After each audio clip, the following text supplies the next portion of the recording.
Bienvenue dans What's Well, le podcast des explorateurs du bien-être. Je suis Marie Truchot et aujourd'hui, on va parler d'un outil puissant, accessible à tous et pourtant largement sous-estimé, la respiration. Tom et Inga Lehman sont les fondateurs de la méthode Holistic Breath, une approche du breathwork qui permet d'utiliser le souffle pour rééquilibrer le mental, libérer les émotions bloquées et reconnecter profondément avec son corps.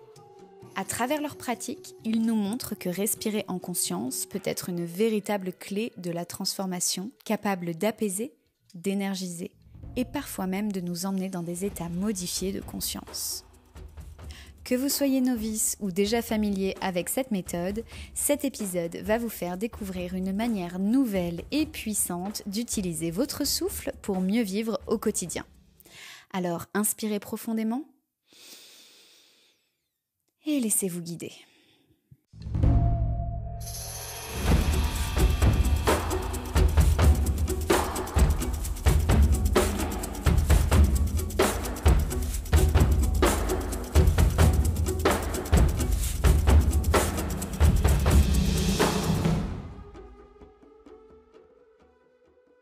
Salut Tom, salut Inga.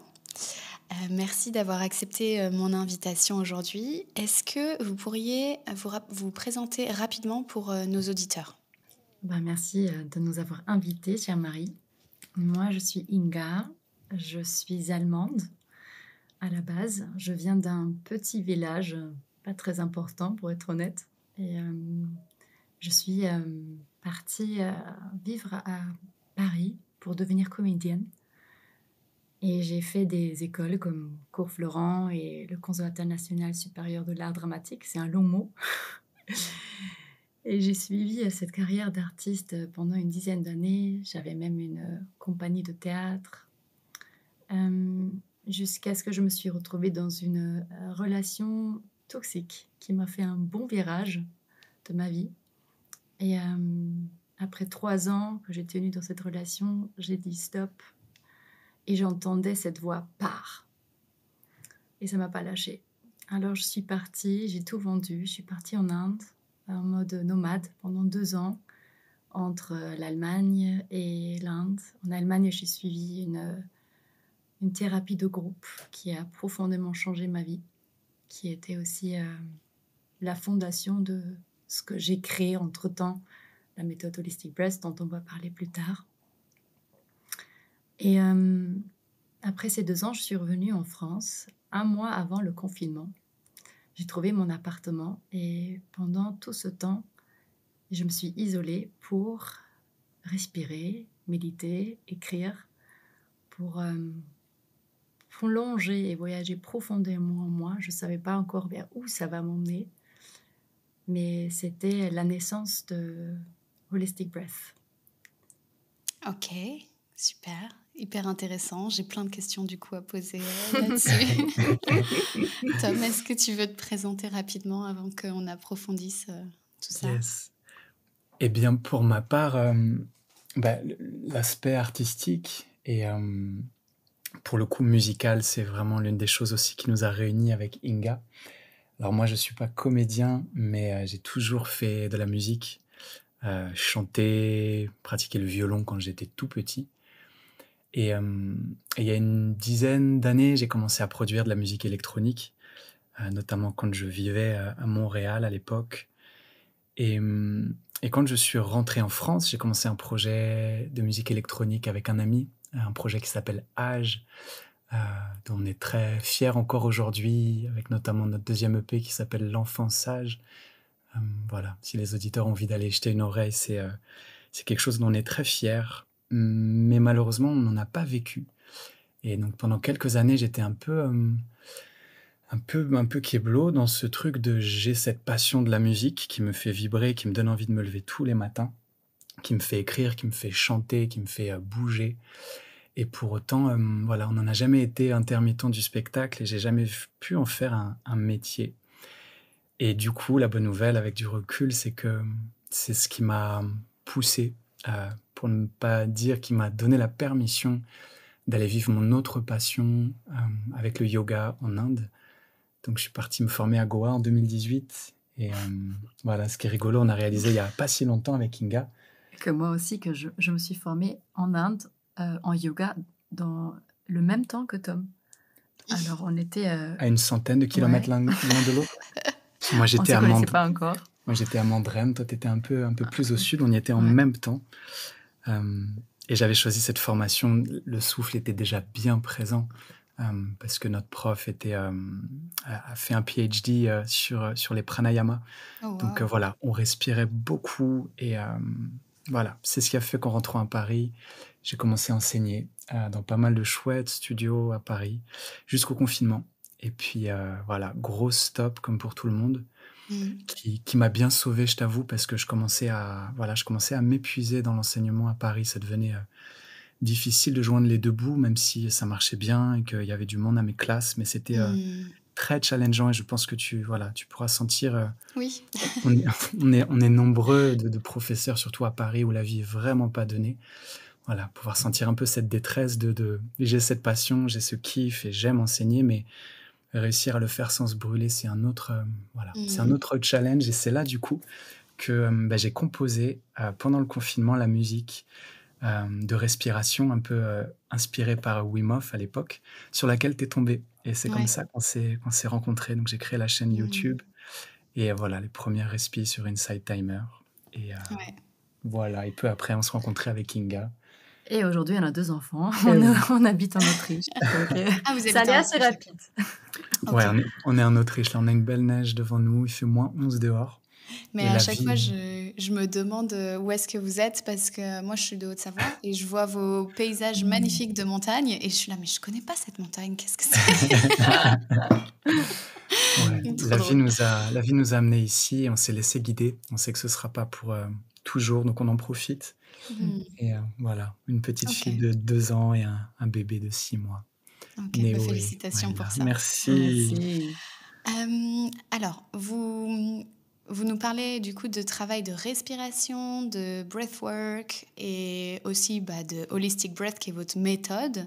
Est-ce que vous pouvez expliquer pour les auditeurs qui n'ont aucune idée de ce que c'est breathwork et la respiration, en quoi ça consiste et en quoi consiste votre méthode? Yes. Eh ben, déjà pour le breathwork, on appelle breathwork toutes les pratiques d'hyperventilation.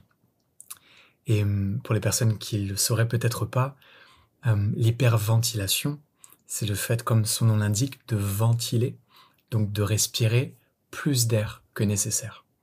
Ça peut être parce qu'on le fait plus vite, comme ou peut-être avec un plus grand volume, en mode respiration yogique et diaphragmatique.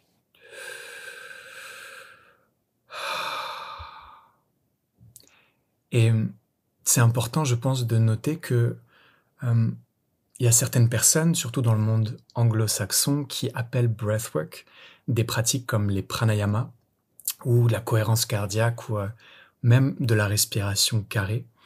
Et d'ailleurs, c'est complètement OK. Mais pour qu'on soit bien clair, pour nous, et on n'est pas les seuls, on appelle breathwork toute technique d'hyperventilation.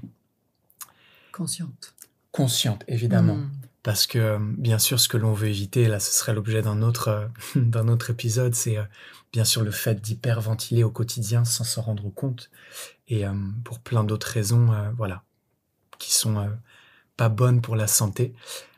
C'est quelque chose qu'on veut éviter. Mais si on le fait consciemment lors d'une pratique de breathwork pendant 15, 30, peut-être 60 minutes, ça peut avoir énormément de bénéfices. Et un petit tour d'horizon, parce qu'aujourd'hui, il y a plein de méthodes de breathwork à travers le monde. Et on aime bien distinguer 2 grandes catégories pour clarifier un peu les choses. La première, et je dirais la plus ancienne, dans le breathwork moderne, c'est ce que l'on appelle en anglais le Conscious Connected Breath. Donc, on pourrait appeler ça en français la respiration consciente et connectée. Et donc, c'est le fait de faire de l'hyperventilation sans pause entre l'inspire et l'expire. Donc, c'est vraiment être dans une respiration circulaire, le plus souvent par la bouche, pour induire notamment des états modifiés de conscience. Et le premier grand-père fondateur de ces Conscious Connected Breath, c'est un homme qui s'appelle Leonard Orr, qui, dans les années 70-80, a créé le rebirthing, qu'on appellerait en bon français le rebirth, et qui a été un des premiers à structurer ces pratiques d'hyperventilation consciente, et qui a été suivi de près par un grand homme aussi qui s'appelle Stanislas Grof, et sa femme notamment, avec qui ils ont développé ce qu'ils ont appelé la respiration holotropique, holotropic breathwork. Et ce qui est fascinant avec ces deux approches, c'est que, contrairement à d'autres, je dirais, elles ont vraiment toutes les deux intégré directement toutes les dimensions spirituelles, énergétiques et mystiques de ce que ces pratiques peuvent générer comme état. Et sans aller trop loin, je précise que Stanislas Grof a fait énormément d'ouvrages autour de ce qu'il a appelé la psychologie transpersonnelle, donc dans laquelle il intègre non seulement le passage de la naissance, donc ce qu'il appelle souvent le trauma de la naissance avec la matrice périnatale, mais il parle aussi de tout ce qu'on a accumulé dans le ventre de notre mère, d'expériences, de mémoires, parfois même de traumas. Et là où ces hommes se démarquent, c'est qu'ils vont même jusqu'à parler de nos mémoires avant la naissance, c'est-à-dire avant même la conception, et ils se rapprochent de ce que l'on pourrait appeler le karma ou les vies passées dans certaines philosophies ou dans certaines traditions. Donc c'est des choses qui pourront parler à certains, peut-être pas du tout à d'autres. Et moi, j'aime me rappeler qu'à l'époque où j'ai découvert la respiration holotropique il y a une dizaine d'années, avec Alexandrine Pilastre à Paris, j'étais, je dirais pas sceptique, mais en tout cas, j'avais jamais fait d'expérience, moi, de vie passée ou de connexion multidimensionnelle. Et en faisant, dès la première expérience de respiration holotropique, ça m'a fait toucher à des choses qui ont, en une journée seulement, ouvert mon champ des possibles, de façon extrêmement puissante. Donc voilà déjà pour cette respiration consciente et connectée. Et la deuxième grande famille, qui est beaucoup plus récente, je dirais, c'est ce qu'on appelle en anglais cyclic hyperventilation, c'est-à-dire de l'hyperventilation, mais qui cette fois va être encadrée par des temps de pause, par des temps d'apnée, qu'on appelle en yoga les kumbhaka. Et on a évidemment Wim Hof, the Iceman, qui est je dirais l'homme qui a rendu populaire, notamment grâce à la méthode Wim Hof. Donc, pour les personnes qui ne connaîtraient pas, ça consiste, un cycle, un set de la respiration Wim Hof, consiste à faire une trentaine, voire une quarantaine de respirations amples, donc en mode hyperventilation.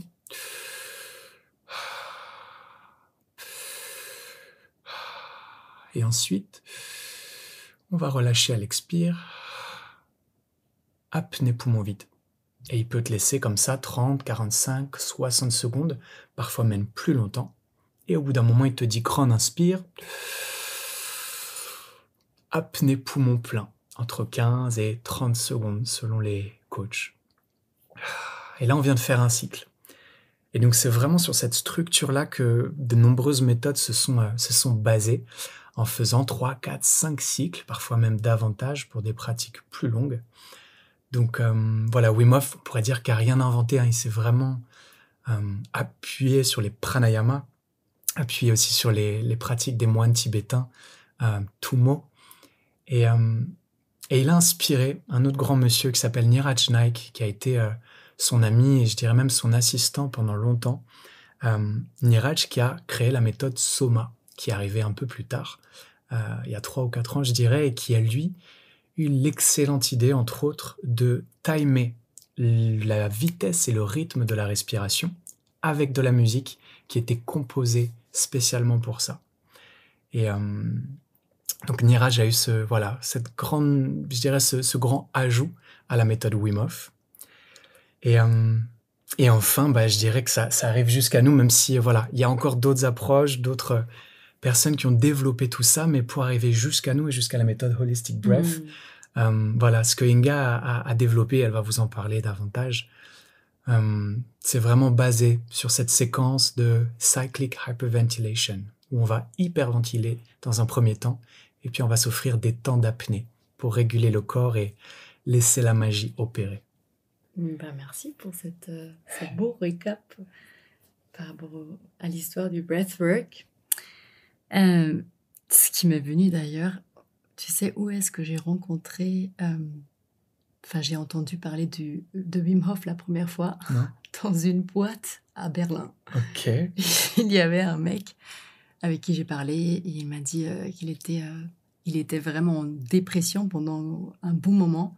Et il a trouvé Wim Hof avec les ice baths et la respiration. Magnifique. Et qui ça lui a fait sortir du dark, en fait.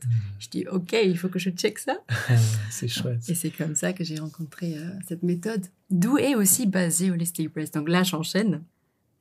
C'est quoi Holistic Breath, du coup? Alors, c'est aussi une méthode de breathwork qui est dans la famille de Cyclic Hyperventilation. Mais elle est plus douce, plus yin, plus poétique que ce que Tom a dit tout à l'heure, comme Stanislav Grof et Rebirth, etc. Donc, en gros, c'est un voyage respiratoire qui dure entre 1 heure et 1 heure et demie, dans lequel un coach, Holistic Breath, t'emmène dans un état de conscience modifié. Donc, c'est-à-dire, en gros, un état où tu penses moins, mais tu sens plus, tu es plus connecté à ton corps et à ton cœur. Holistic Breath est basé sur 4 piliers, donc la respiration, le mouvement physique, la musique et la voix, et enfin, ce qui fait la plus grande spécialité de cette méthode, c'est la visualisation. Donc, au milieu de l'expérience, j'invite les respirants de s'imaginer un scénario selon le thème de la séance. Par exemple, ça peut être de se libérer d'un poids, d'un sentiment, d'une personne, d'une situation, ou se connecter, par exemple, avec l'enfant intérieur, ou son animal totem, ou ses désirs et ses rêves profonds pour les manifester ensuite dans sa vie. Donc, l'idée à la base, c'est de se reconnecter à cette voix intérieure, son intuition, cette partie qui sait en soi, cette vérité intérieure. Et de toucher le plein potentiel de son énergie vitale et créatrice. Et pour moi, c'était vraiment important de créer quelque chose qui soit à la fois puissant, à la fois douce. Parce que c'est la douceur, pour moi, qui fait qu'on sente les choses. Si j'y vais à fond et vénère, je suis plutôt déconnectée à mes sentiments et à mon corps. Et pourtant ici, c'est vraiment le sentiment... Enfin, il faut... c'est quoi la phrase? Il faut sentir pour guérir, c'est ça? Ouais, feel to heal. Feel to heal, exactement. Dans l'esprit, il y a Wim Hof aussi, avec feeling is understanding, qu'il faut faire l'expérience pour le comprendre. Ouais. Et d'ailleurs, ça me donne envie maintenant puisqu'on parle, je pense qu'on peut vraiment en parler beaucoup, mais le plus important et le plus intéressant, c'est vraiment de l'expérimenter. Parce que c'est vraiment une expérience individuelle et intime, et pour chacune, c'est différent. Donc, j'aimerais bien offrir une séance Holistic Breath à ta communauté, Marie.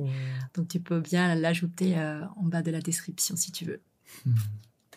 Je rajouterais juste pour finir, pour Holistic Breath particulièrement, c'est que, tu l'as dit en préambule de ton passé de comédienne, ce que j'aime beaucoup et ce qui fait vraiment cette spécialité, c'est la poésie et la créativité dans laquelle toi ou les personnes que l'on forme et qui deviennent coach Holistic Breath peuvent vraiment plonger. Parce que par exemple en respiration holotropique, il y a une musique extrêmement forte, subjective, avec de la techno-trance chamanique qui va nous aider à rentrer dans une énorme transe pendant les plusieurs heures du voyage. Mais il n'y a pas de guidance, c'est-à-dire que la personne ou les personnes qui vont te guider dans la respiration holotropique. En tout cas, c'est comme ça que moi je l'ai expérimenté avec Alexandrine au Lila, et c'est apparemment vraiment un souhait de son créateur, Stanislas Grof. On ne touche On pas. ne... Ça dépend. Ça, toi, t'as appris Touché par comme les ça. paroles, je veux dire. Soit touché par les paroles, Ouais. ouais. En tout cas, parce que nous, Alexandrine, elle touchait. Hein. Ouais, c'est vrai. Ça y allait. Ouais, c'est vrai.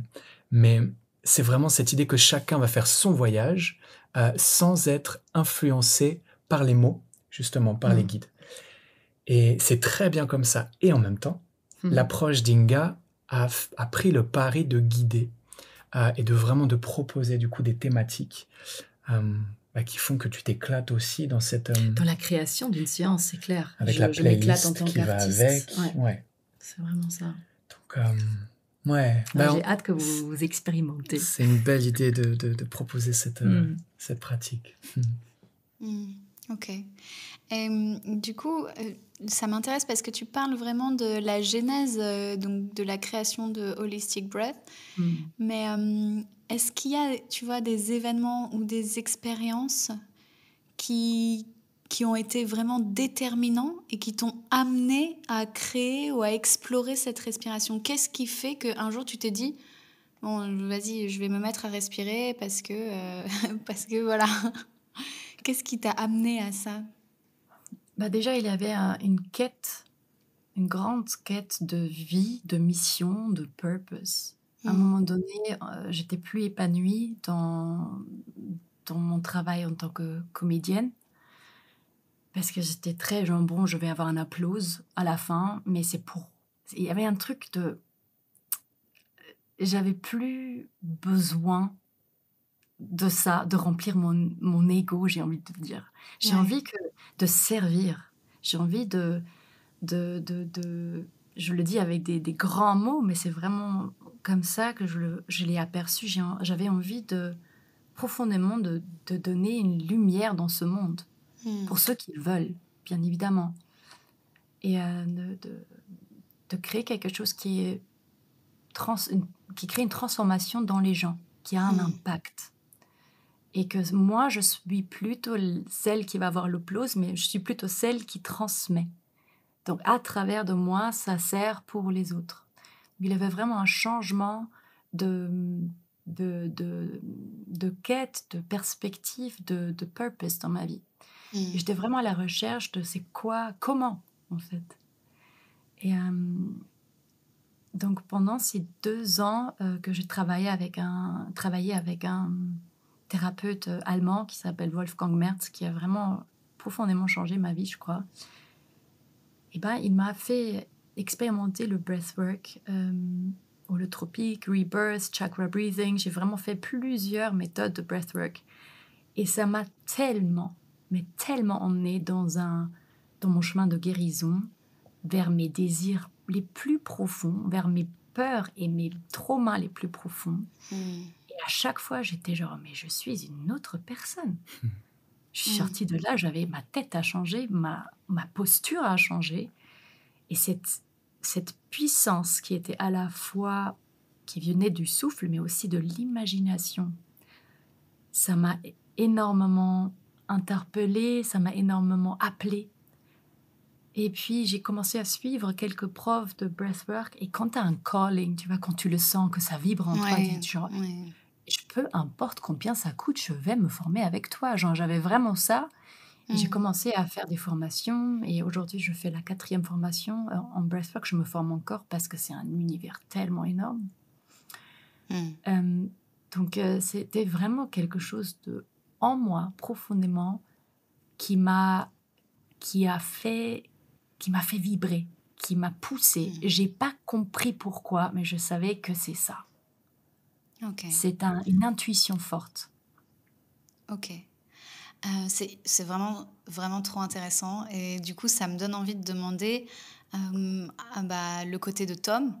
Comme vous travaillez en couple, tous les deux, comment ça s'articule, comment vous faites pour travailler ensemble dans cet enseignement et dans cette méthode? Inga, je sens que la genèse de Holistic Breath, elle est vraiment venue de ton intérieur, de toi.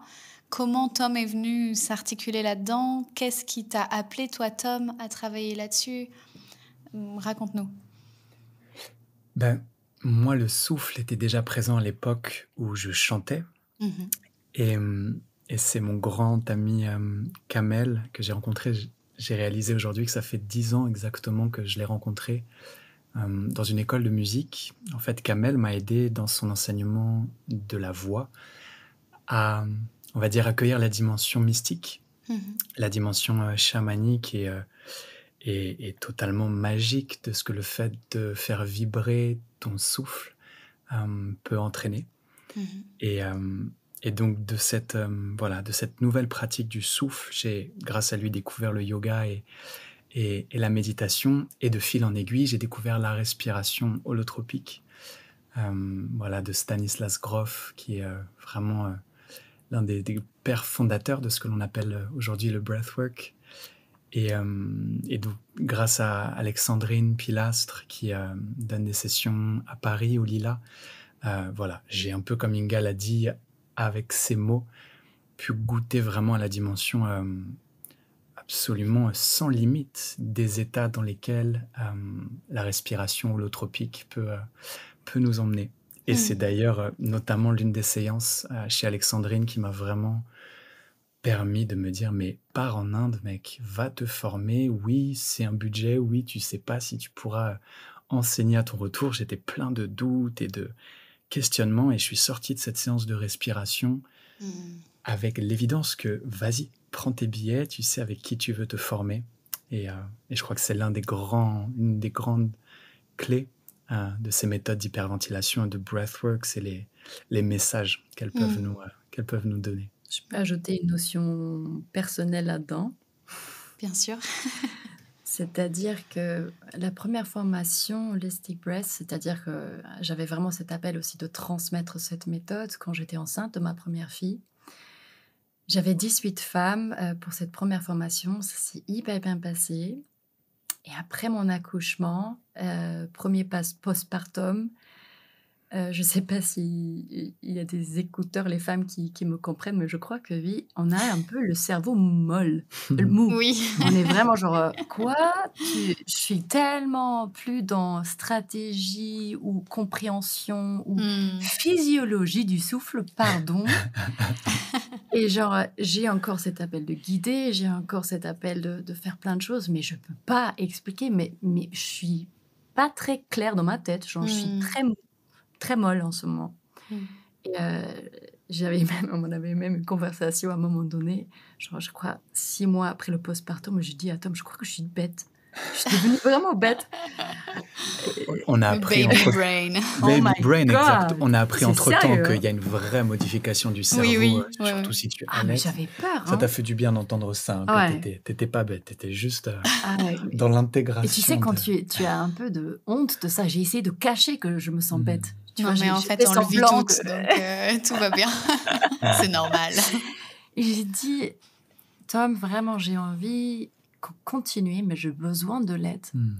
J'ai besoin du soutien. Et j'ai un peu cherché autour de moi et finalement, j'ai compris que le soutien le plus beau et le plus pertinent et juste est devant moi. Je dis, mais Tom, toi, t'es geek de tout ce qui est respiration. Tu lis des articles, tu T'es écris geek. de la science et tout. S'il y a une personne avec qui je donne cette partie physiologique anatomie, eh ben, c'est bien toi. Donc c'est comme ça que j'ai embarqué dans le bateau Ouais. Holistic Breath pour l'enseignement et toute cette partie plus rationnelle, plus Ouais. logique qui me passionne. Donc, Ok. c'est beau parce qu'il y a un peu, pour nous, c'était aussi l'image de le plus que je peux entrer dans mon yin, Ouais. le plus il peut assumer son yang. Oui, Et oui. ça, c'était très, très beau pour nous d'expérimenter. Je comprends totalement. Ok, waouh, trop bien. Du coup, c'est Tom qui va reprendre la parole là-dessus, j'imagine.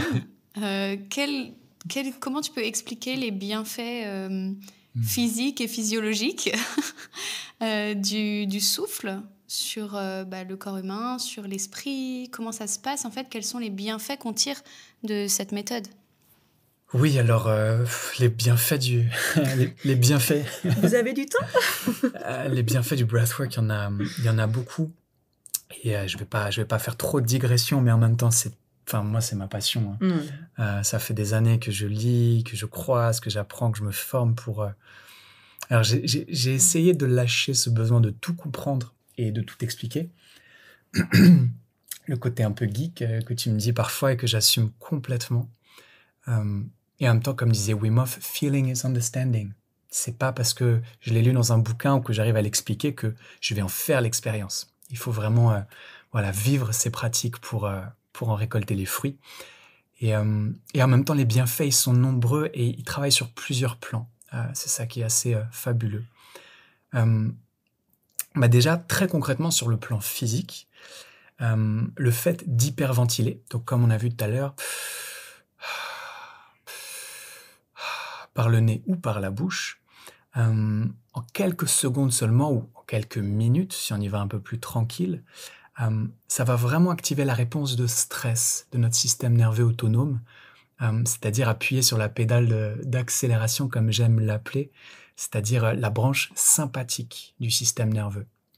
On entend de plus en plus parler de fight, flight or freeze. Donc c'est vraiment les mécanismes archaïques qui sont engrammés dans notre corps, qui sont là pour nous faire survivre. Donc là, c'est consciemment qu'on va activer ces réflexes de stress et qui va avoir une ribambelle d'effets physiologiques sur les hormones, sur le cerveau, avec notamment celui qu'on sent le plus, je dirais, c'est vraiment la sécrétion d'adrénaline par les glandes surrénales qui va nous rendre plus alertes, qui va nous rendre vraiment plus vigilants et plus présents. Il y a eu une étude fabuleuse qui a pu démontrer aussi qu'au niveau de la résilience et même du système immunitaire, ces pratiques de breathwork pouvaient avoir un impact. Et c'est l'expérience qu'a réalisée Wim Hof, d'abord sur lui, puis ensuite sur un groupe de personnes qu'il a formé pendant quelques jours, non seulement au froid, mais aussi à la technique de respiration qu'il a mise au point. Et en fait, très simplement, ils leur ont injecté un virus, pas mortel, mais quand même assez costaud. Et grâce à l'action de la respiration et aussi de la méditation qu'ils ont reçue, ils ont réussi à finalement passer outre les effets de ce virus. Alors que le groupe test, qui n'avait absolument pas été formé par Wim Hof, ont passé... Ils ont pris assez cher. C'était rien, encore une fois, de létal, mais voilà, vomissement, mal de crâne, symptômes grippaux. Donc ça, c'était quand même pour Wim Hof une grande victoire de pouvoir montrer que c'est pas que lui qui est The Iceman, un super-héros, comme tout le monde l'appelle, mais il a dit n'importe qui, avec le bon enseignement et la bonne pratique, peut vraiment apprendre à développer cette résilience comme moi. Et il y a un deuxième point rapidement sur le plan physique qui là aussi pour moi a été quand même une grande découverte, c'est ce que l'on appelle l'hypoxie intermittente. C'est le fait que la concentration de notre sang en oxygène diminue. Donc si tu passes en état d'hypoxie quand tu es à l'hôpital et que tu as des capteurs partout sur ton corps, au bout d'un certain cap, les machines vont se mettre à biper. Le médecin, l'infirmière va arriver parce que c'est pas quelque chose de naturel. Or là, grâce au temps d'apnée poumon vide, on va pouvoir atteindre cet état d'hypoxie intermittente, encore une fois, de façon consciente. Et ça a là pareil plein d'effets dans lesquels je ne vais pas rentrer, mais ça rejoint vraiment cette idée de l'hormèse, de ce stress adaptatif, ce bon stress que l'on choisit de s'infliger, plutôt de s'accorder pour améliorer notre santé physique. Au niveau mental, ensuite, c'est fascinant aussi, notamment grâce à un effet qui devient de plus en plus populaire et qui est de plus en plus cité, qui s'appelle l'effet Bohr, qui a été découvert il y a plus d'un siècle. Et pour l'expliquer le plus simplement possible, lorsque tu hyperventiles, donc tu vas pas absorber plus d'oxygène, tu vas surtout expirer plus de CO2. Et le fait de diminuer la concentration de ton sang en CO2 va créer, du fait de cet effet Bohr, une plus grande difficulté pour tes muscles et tes organes à capter l'oxygène présent dans ton sang. Ça peut sembler contre-intuitif et ouais, ça nous a pris un peu de temps vraiment à vraiment capter ce principe.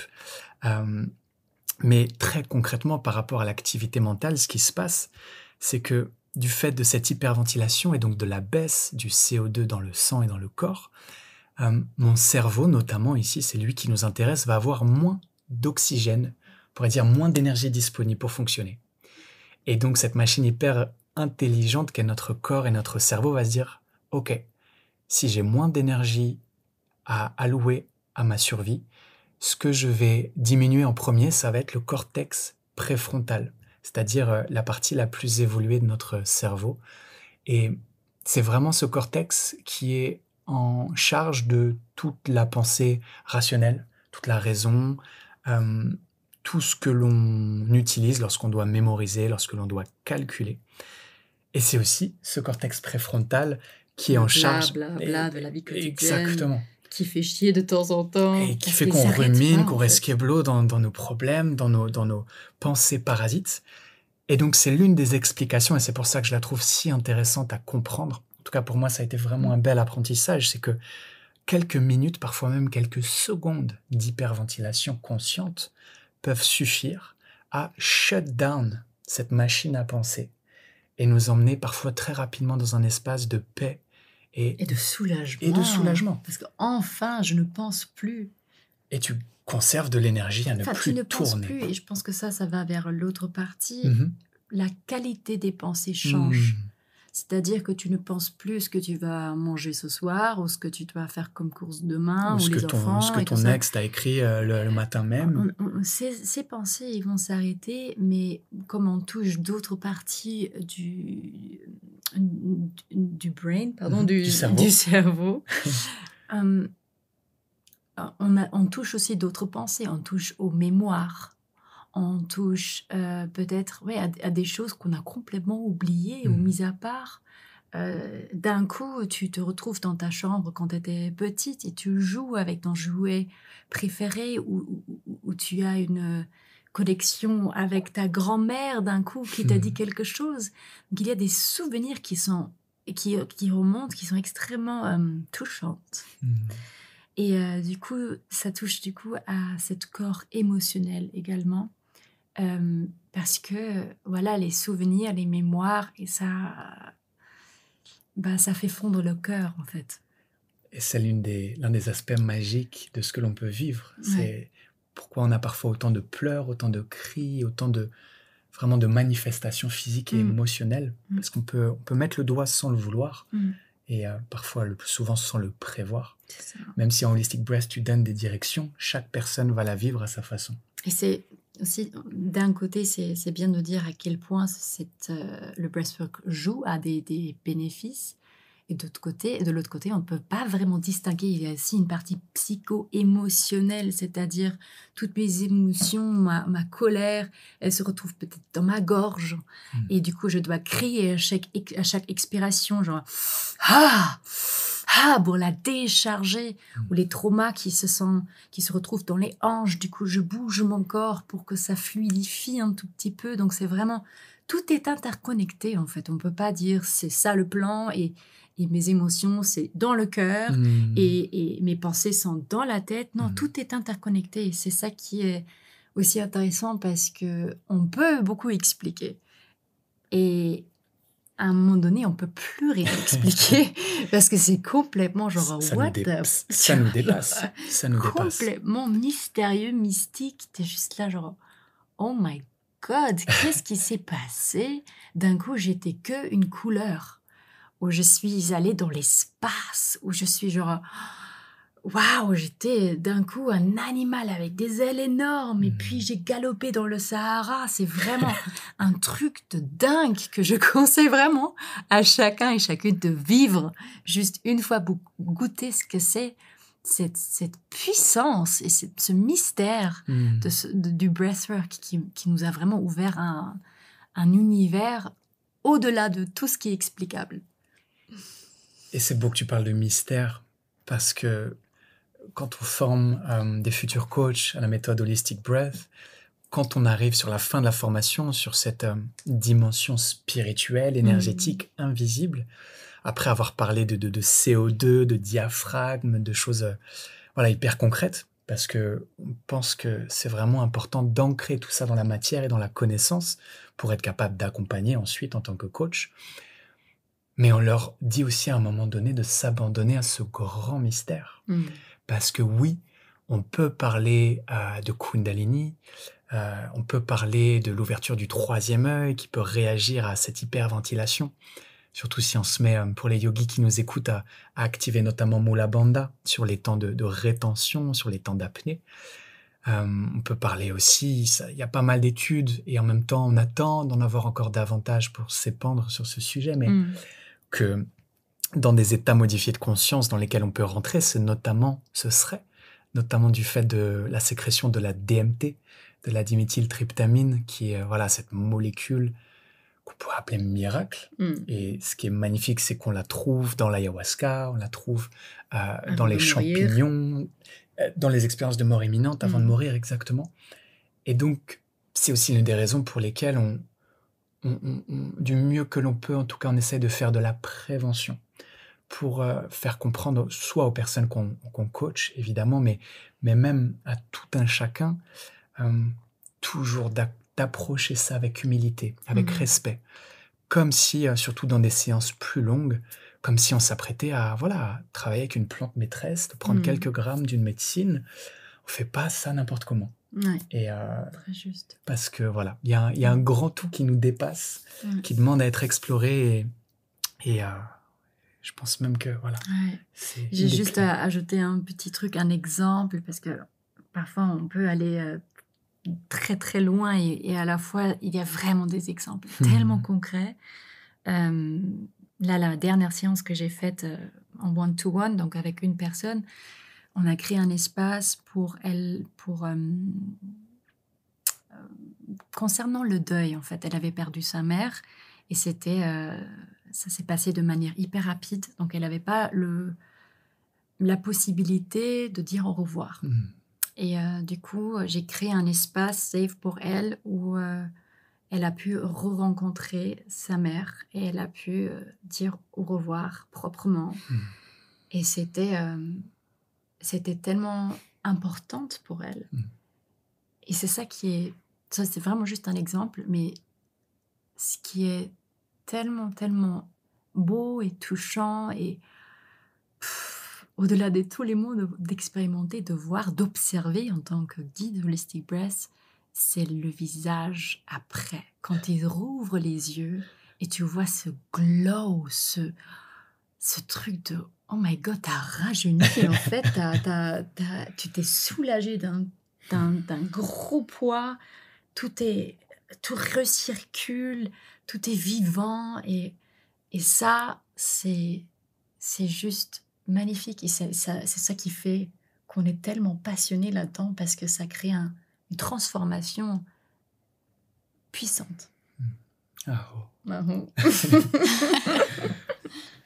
C'est trop intéressant et du coup ça donne beaucoup d'explications à ce que je vous racontais un peu en off, parce que je racontais du coup à Tom et Inga que la première fois que je les avais découverts, j'avais fait l'une de leurs respirations parce que j'étais en train de vivre une terrible crise d'angoisse le soir chez moi et que leur respiration, d'un coup, j'ai terminé cette respiration et j'étais vraiment très apaisée. J'ai eu vraiment l'impression que j'avais créé le silence en fait dans mon corps, dans ma tête, et donc là ça explique exactement ce que j'ai ressenti en fait, que tu vois ça a arrêté de faire blablabla et c'était la fin de toutes ces ruminations et tout que j'arrivais pas à calmer pourtant avec ma pratique de la méditation habituelle.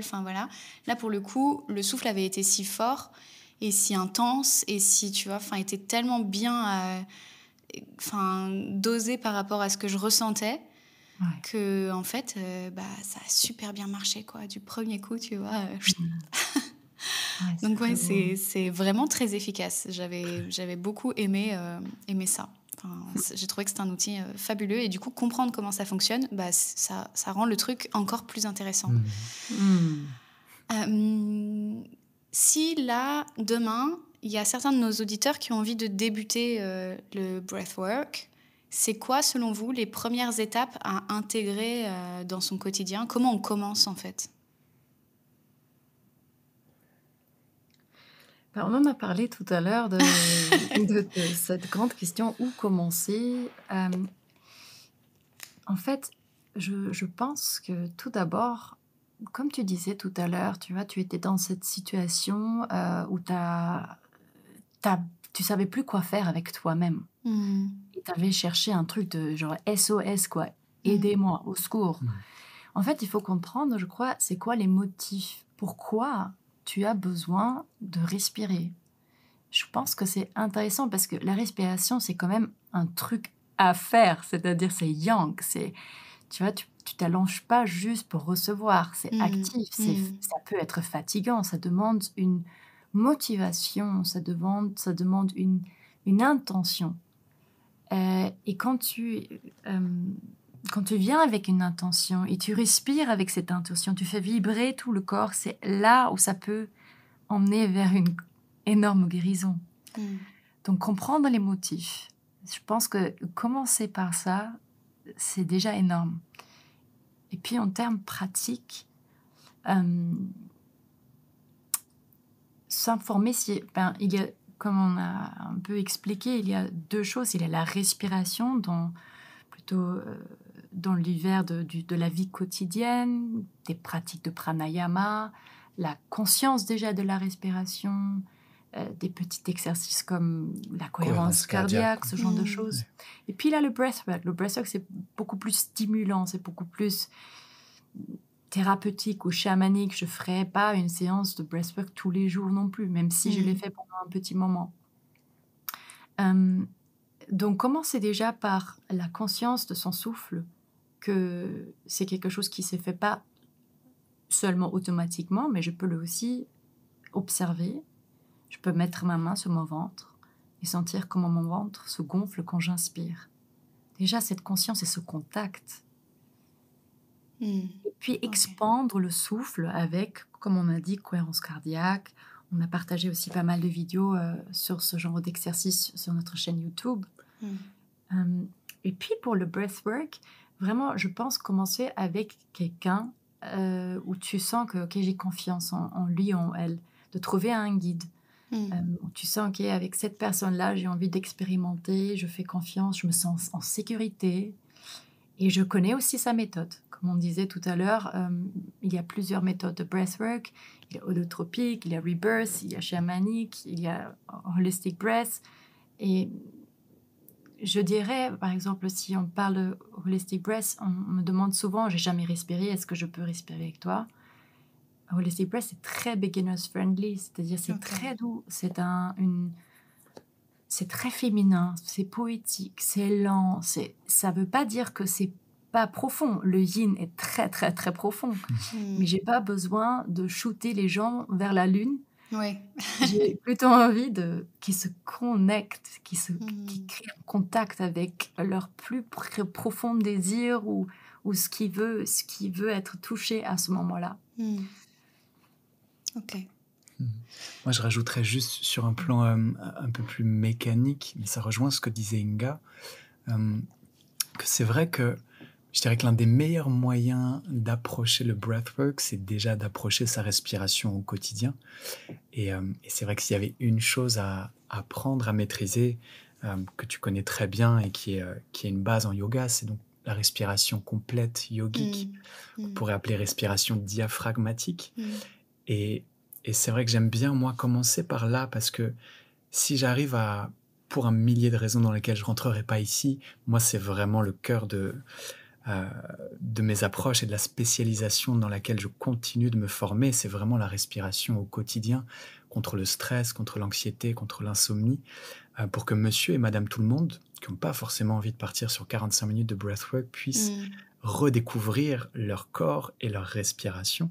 Mais si donc j'arrive déjà à prendre conscience à l'inspire de mon abdomen qui se gonfle dans un premier temps, et mon inspire qui se prolonge dans le buste, le dos, la cage thoracique dans un second temps, Mmh. et une belle expiration lente et profonde, lorsque dans un second temps, je vais me retrouver sur un tapis pour une séance de breathwork, je vais pouvoir aller beaucoup plus facilement dans l'expérience parce que j'aurai déjà trouvé le chemin Oui. d'une inspiration ample et libre, Mhm.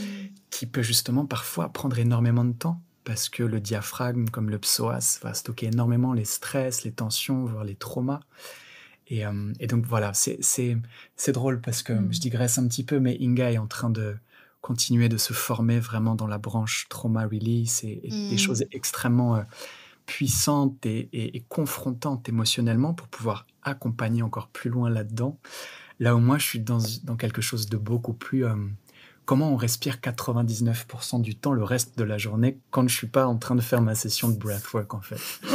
Et ce qui est beau, c'est qu'il n'y a pas de bien, de moins bien, c'est vraiment deux approches qui se complètent. Et donc voilà. Et pour répondre à ta question, parce qu'on t'a dit plein de choses, mais très concrètement, nous, une des vidéos, la première qu'on a postée sur notre chaîne YouTube Respire avec Tom et Inga, c'est une vidéo qu'on a justement voulu débutante, qui s'appelle, je pense, Breathwork pour débutants, et donc qui est particulièrement lente, particulièrement pédagogique, où on prend le temps d'expliquer vraiment la technique. J'étais même enceinte dans cette vidéo, donc... Oui, donc c'est Voilà, abordable, quoi, vraiment. c'est abordable, même si on n'a pas parlé des contre-indications et des effets secondaires potentiels. Il y en a beaucoup, c'est pour ça qu'on essaie du mieux que l'on peut de vraiment sensibiliser et de vraiment transmettre avec beaucoup d'humilité toute la puissance qui peut se cacher derrière ces pratiques de breathwork qui peuvent sembler parfois anodines parce que tu peux les trouver n'importe où aujourd'hui sur YouTube ou sur Instagram ou en podcast. C'est vraiment quelque chose, voilà un petit peu ce qu'on disait, l'hormèse, un juste stress et un stress que le corps va être capable de recevoir. Et donc, voilà, il y a vraiment plein de façons d'approcher le breathwork et aller vers la personne qui vous appelle. Il y a encore un aspect qui me vient. Qu'est-ce que c'est beau d'être beginner. Yes. Quelle chance d'être beginner. Moi, la première séance de breathwork, je ne vais jamais dans ma vie l'oublier. Ça a complètement changé ma vie. Donc, quand j'accompagne aujourd'hui quelqu'un qui n'a jamais fait un breathwork, je dis « Oh my God! Quelle chance! Quelle chance! La première fois! » Donc, ce beginner's mind, c'est quelque chose que je rappelle toujours aux gens qui reviennent à mes cours pour dire « Revenez à cet état d'innocence, de ne rien savoir, de ne rien attendre, de juste être présent et venir et expérimenter, accueillir ce qui vient avec curiosité folle. » Ok. Ça fait un moment maintenant que vous enseignez et que vous devez, en tout cas que vous transmettez ça et que vous allez à la rencontre des gens. Je sais que vous avez aussi transmis à d'autres personnes pour qu'elles puissent à leur tour transmettre. Je regarde quand même ce que vous faites. Est-ce que dans tous ces gens que vous rencontrez au quotidien et qui viennent respirer avec vous, est-ce que vous entendez des mythes ou des idées fausses qui entourent le travail de la respiration? Et comment vous répondez à ces idées fausses et à ces mythes que vous entendez souvent? Il y a quelque chose qu'on lit et qu'on peut entendre, c'est que le breathwork peut faire peur. Parce qu'il suffit que notre cousine ou notre voisin ait vécu une expérience confrontante, challengeante, peut-être trop intense par rapport à ce qu'elle était prête à accueillir à l'instant T, pour que dans notre tête vienne se loger l'idée que le breathwork est dangereux et que c'est quelque chose réservé à des pratiquants avancés à tout prix. Et ce qui est intéressant là-dedans, c'est qu'il y a une part de vérité, en ce sens, comme on le disait, qu'il y a vraiment une humilité et une conscience à avoir quand on approche ces pratiques. Et cela étant dit, une fois qu'on sait qu'on n'a pas les contre-indications que demandent, que nécessitent ces pratiques, qu'on le fait dans un espace safe, entouré de personnes en qui on a confiance. Et d'ailleurs, petite parenthèse, ça me rappelle énormément un peu les principes de base lorsqu'on approche une plante maîtresse. Tu le fais pas n'importe où, tu le fais pas avec n'importe qui, et tu prends pas des doses de fou alors que tu n'as jamais fait ça de ta vie.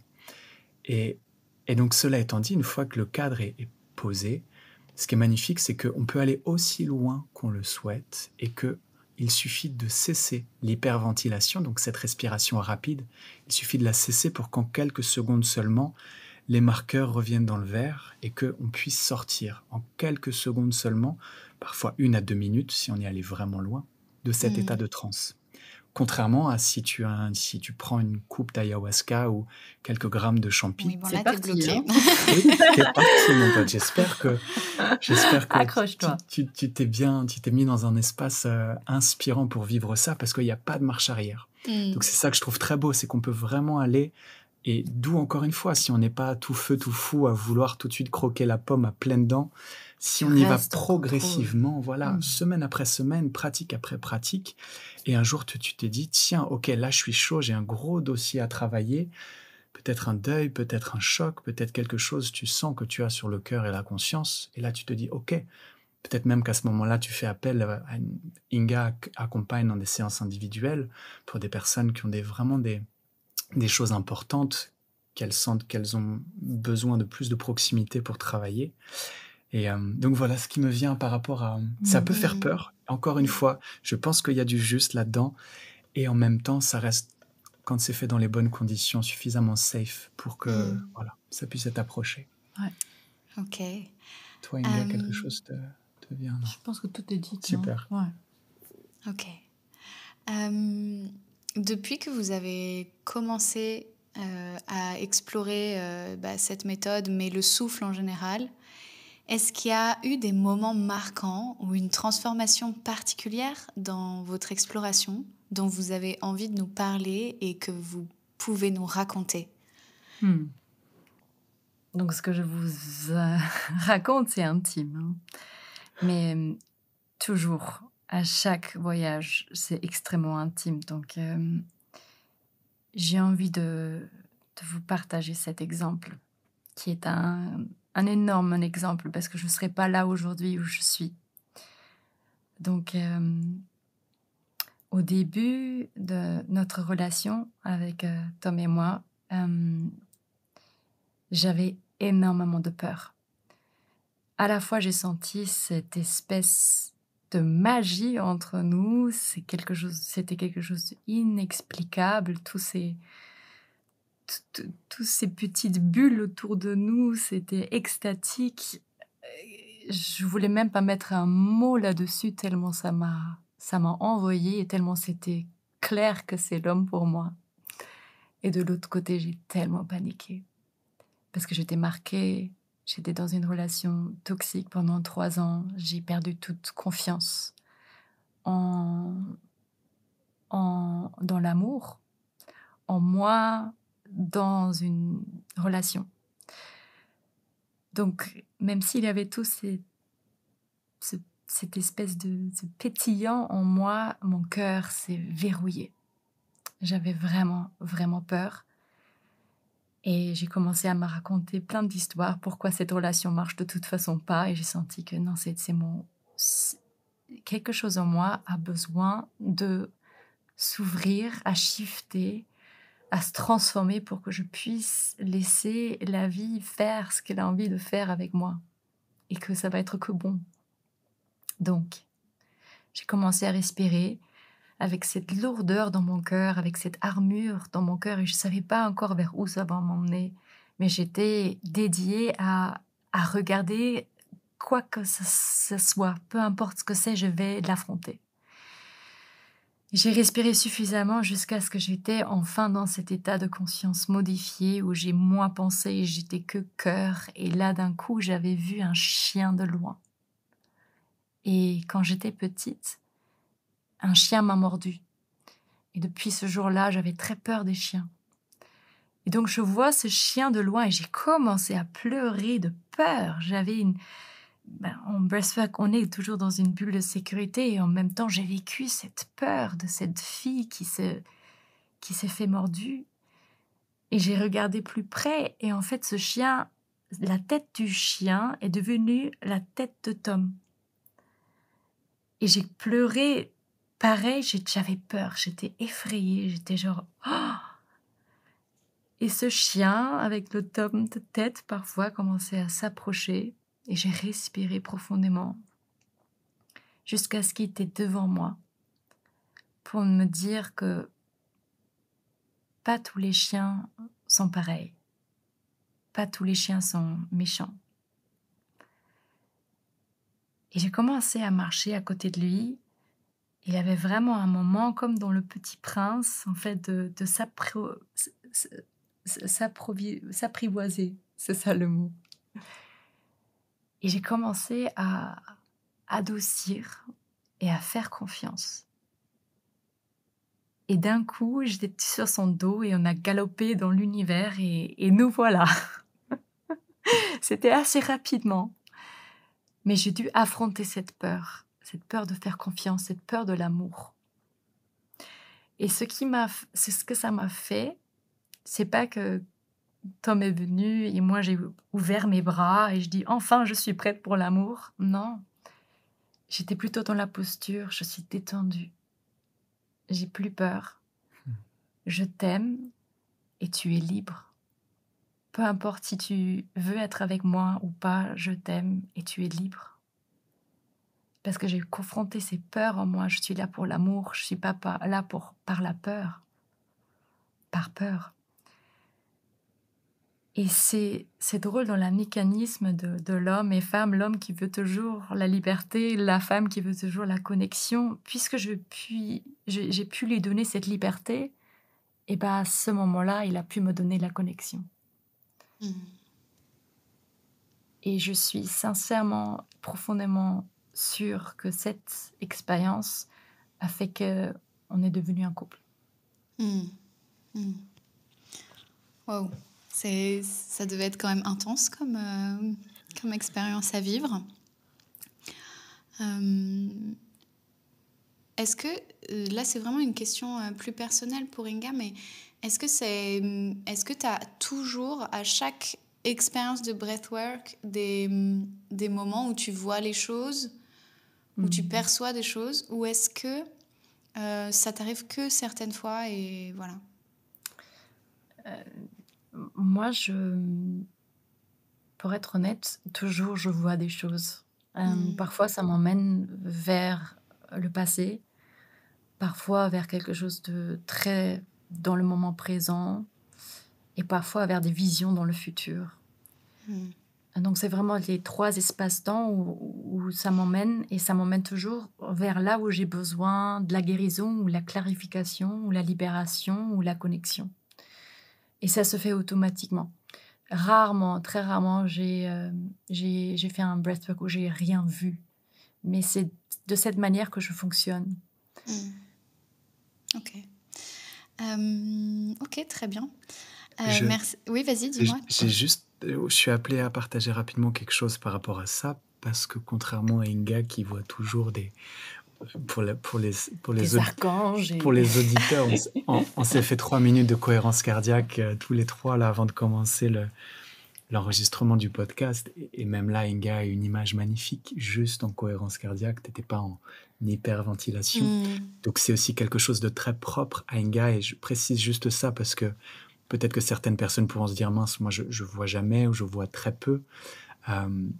Et je veux juste partager le fait que moi, je suis au contraire d'Inga très très peu visuel. Et moi, ça passe beaucoup plus par le corps, le sensitif, le kinesthésique. Et quelquefois, au début, quand j'ai rencontré Inga, j'ai pu me comparer, me disant mais mince, moi je vois rien, j'ai pas toutes ces visions, ces insights, ces downloads. Et moi, j'étais genre ah bon, tu vois rien. Ah bon, tu vois rien. Ah dommage pour toi. T'as pas ouvert ton 3e œil.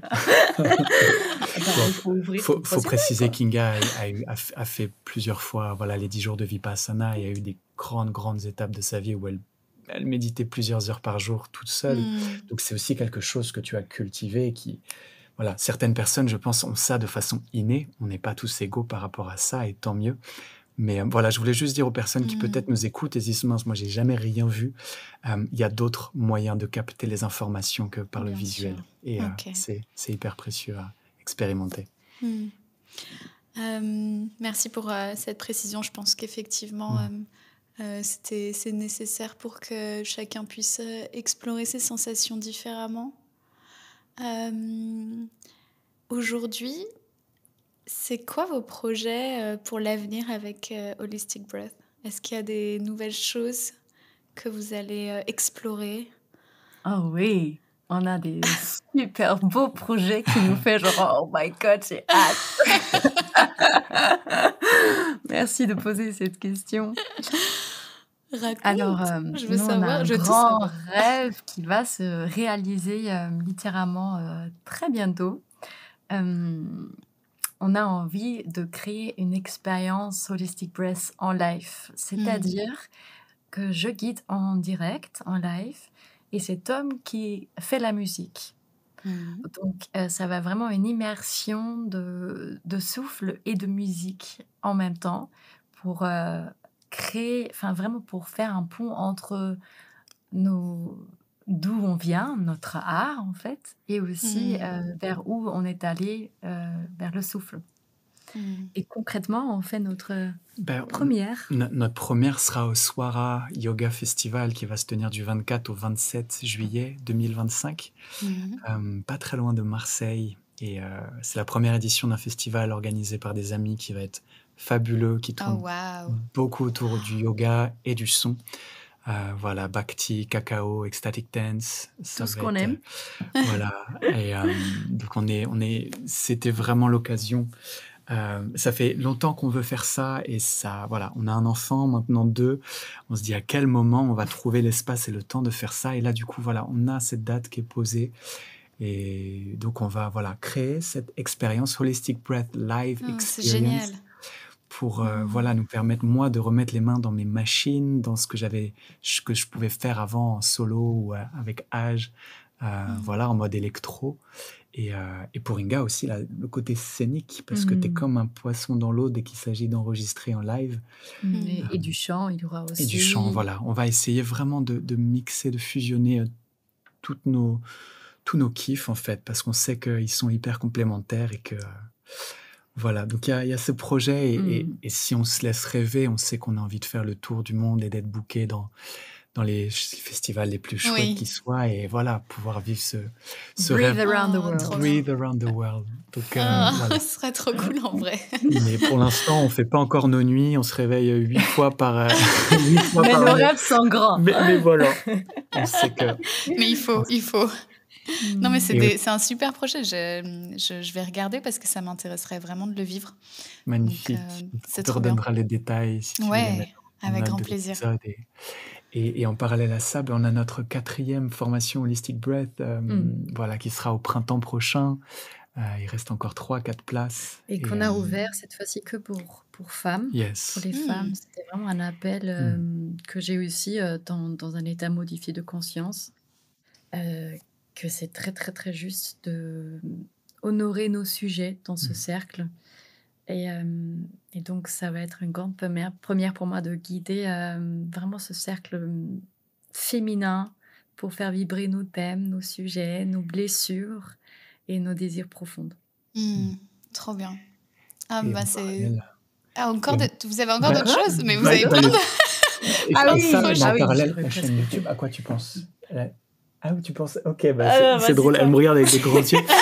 Bah, là, moi, je vous avoue quelque chose qui m'excite beaucoup, c'est qu'on a recommencé jeudi à diffuser sur notre chaîne YouTube. On avait pris une énorme pause. Tout est relatif, mais en tout cas, ça faisait 6 Baby mois. pause. Baby pause. Il fallait, voilà, juste avant la naissance de Néo, on s'est dit, on va y aller shanti parce que, voilà, on a compris après la première naissance à quel point il allait falloir être vraiment conscient pour l'atterrissage de la deuxième. Tout ça pour dire que une vidéo toutes les 2 semaines de Breathwork va sortir sur notre chaîne YouTube. Donc Respire avec Tom et Inga. Qu'on filme ici dans les Alpes autrichiennes. Qu'on a filmé dans nos belles montagnes ici. Trop bien. Donc voilà, ça nous met dans un beau flow aussi. C'est drôle, ça me rappelle vraiment la juste intensité dans le stress, quoi. C'est vraiment la loi de l'hormèse. Tous les 15 jours, c'est réaliste. Voilà. Par contre, toutes les semaines, comme on l'a fait au printemps dernier, avant de prendre notre pause, voilà, je sais que là, ça aurait été un peu irréaliste de repartir là-dedans.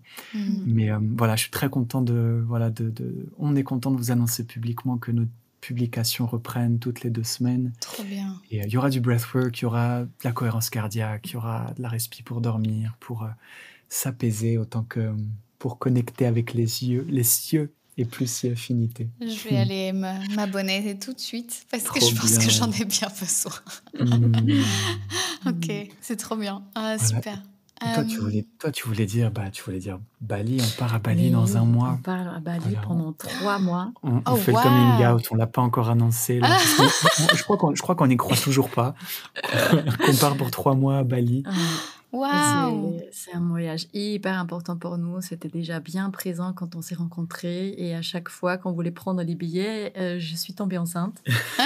Donc, on a dit, bon, on y va quand même avec 4 billets. C'est bon, c'est parti. Bali, on arrive. Waouh, trop bien. Voilà. Sur le plan perso, ouais, on a hâte de se recharger là-bas, de bien manger, bien dormir. Et Se masser. ouais, des super cours de yoga. On J'ai a passé hâte quand de même suivre 3 vos années aventures. très Ouais, intenses. merci Donc, Marie. Ouais, ouais. ouais, on sent que c'est mérité. Oui, tu m'étonnes. Oui, clairement, je pense que vous allez bien pouvoir en profiter.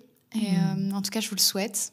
Merci. On arrive bientôt à la fin de cet épisode déjà. Avant de clôturer, j'aimerais vous poser une question que je pose à tous mes invités. Est-ce qu'aujourd'hui, il y a quelque chose qui vous dérange profondément dans le bien-être, dans le milieu du bien-être, et sur lequel vous aimeriez vous exprimer? Le bien-être, c'est un grand mot.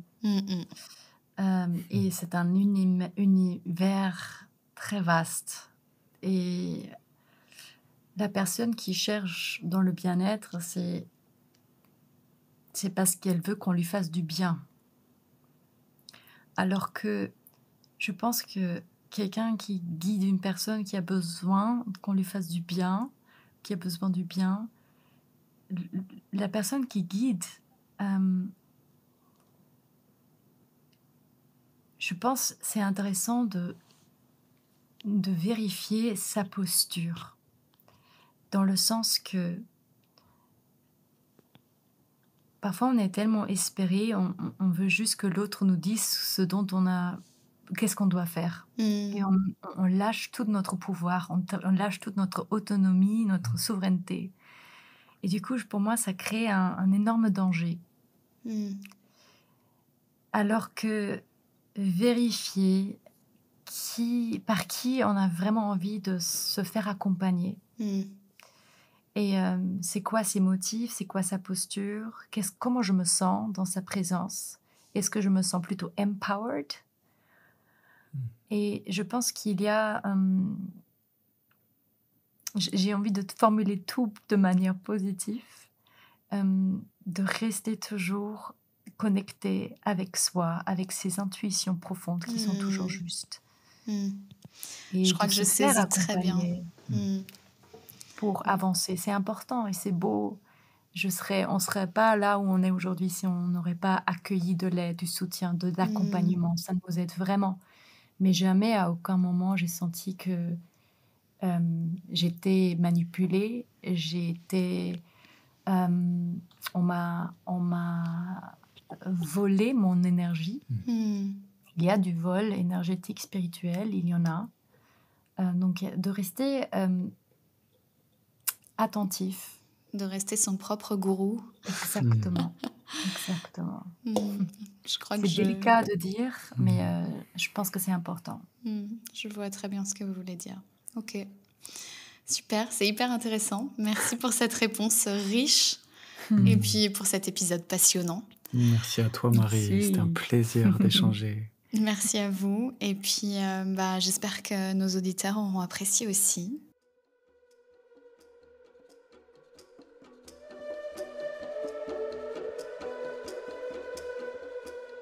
Et voilà, cet épisode touche à sa fin.